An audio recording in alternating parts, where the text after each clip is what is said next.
Hey guys, what's going on and welcome to the channel. Today we're going to be installing what's inside this mystery Mercedes-Benz box.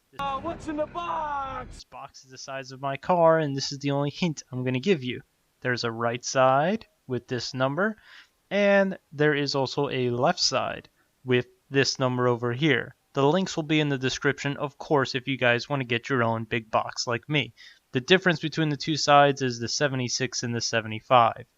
Let's go ahead and open this box because everybody knows unboxings on YouTube are way better than unboxing in real life.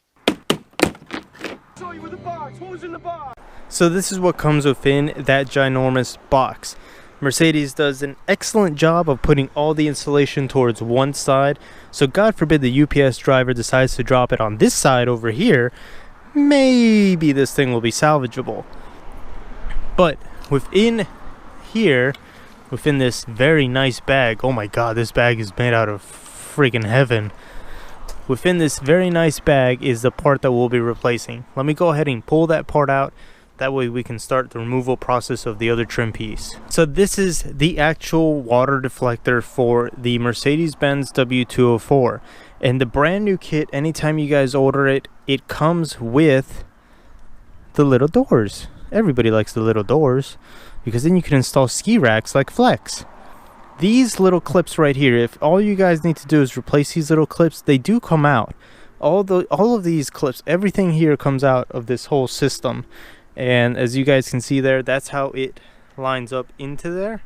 The little notch goes on the forward side, and then the other side goes on the back side.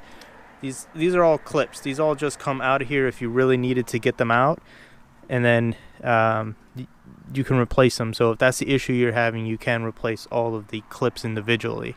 But the issue I'm having is it just looks like shit. So now let's go ahead and show you the removal process, which is actually pretty straightforward, pretty easy. You just need minor trim removal tools, and then I'll show you the install process. Before I remove the old trim piece, let me show you guys a before and after of what we're going to be looking at. This is the brand new trim piece that I installed on the driver's side of the car. It is shiny, it is smooth, it is sexy. It's everything you guys want on your car. And then we come over to this side. As you can see, this part right here, I tried to wrap with vinyl, and it looks decent from a very far distance. Maybe if you're in outer space, you guys won't give me any shit. But then you get all the way up here to the top, and it just makes you want to throw up inside your mouth. This is the ugliest part of my car, and it has been bothering me since the day I purchased the vehicle. And it has come time for me to remove this off of the vehicle and install the new trim piece on the vehicle. As you guys can see here, it is a very, very long piece, and it is susceptible to breaking, which at this point, if it did break, I really wouldn't care because I'd be replacing it with a new one. But let's remove it and show you guys the proper way of removing it. The first thing you want to do is get a straight trim piece removal tool and insert it into the back over here. I'll show you guys. And just like that, it lifts up. Now that the back side has lifted up, you can start working your way towards the front of the car. You have your choice, start in the back or start in the front. Just don't start in the middle. The front I wouldn't advise, just because there's a lot more clips on the front than the back. By here you can start removing all the clips, and then when you guys get to the front, it'll be easy removal. Now as you lift it up, you start to feel where the next clip is, and then you guys just simply pop it off like that. And the tool that I'm using for that is the 45 Bojo removal tool.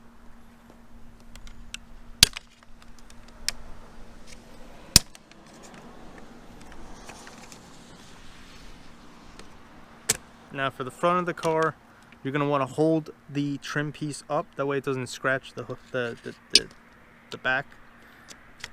And then just start lifting up. Always go from this side of the car, never from this side, because yes, this is plastic. It should theoretically not break your windshield, but some of you guys are He-Man or the Incredible Hulk, and you guys could break that.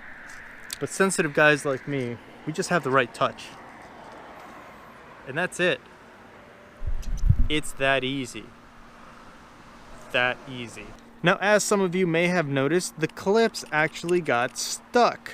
But this is really important, and this is good for you guys to see this, because it's going to show you exactly where do these weird looking clips have to go and how do they grip onto the car. So as you can see here, the big side goes into the gutter, and then the small little lip goes right in front of that bend. I need to remove all of these, not that one, all of these before installing the new one. So I'm going to show you guys the removal of this, and then if this happened to you and this is the only piece you're replacing, the install of this on the old one. Go with the straight blade and then start from the back. Let's try it again without hitting my buddy's Corvette. Go here.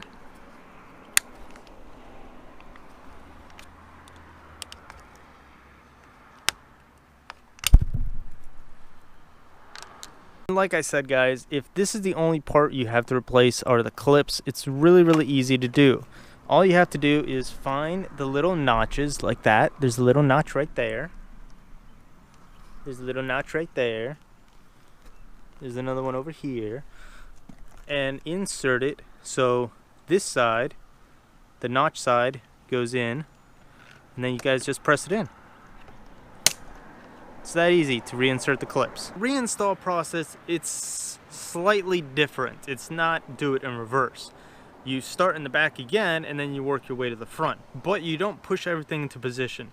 Instead, what you want to do is open up all the little doors. I'm going to call these the flex doors. And then you want to back this towards the front and slide it underneath your rear window, just like that. Then comes the tricky part. You want to make sure that the center of these line up with the center of the roof rack holes, because in case you guys decide to use these as ski boards in Florida, which I will never do, but there are people that have done that, you just want to make sure the centers line up. And then of course move the front into position. Now with everything in position, now that you guys have laid it in, you guys can start back in the front or start in the back and then work your way towards one side. Let's go ahead and start on the front. So I'm going to go ahead and insert the tab over the position.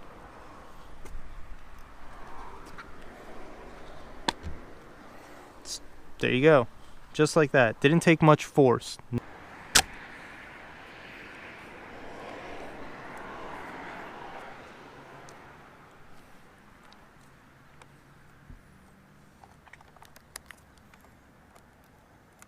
Just like that, guys, we are done. The car looks beautiful, and we can now take it proudly to shows without people pointing out this hideous mess that was on the roof of my car.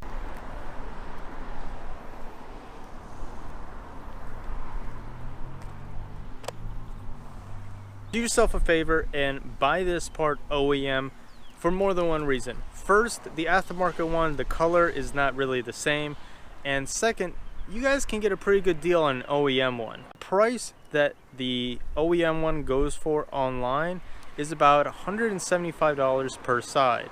Now, you may be able to get a better discount if you guys go into your dealership, and if you guys have a service record with them or you guys know somebody in there, they could probably hook you guys up for a very good price. And it makes a world of difference on the car, not only the appearance wise, but it does keep the water from going into the roof rack area.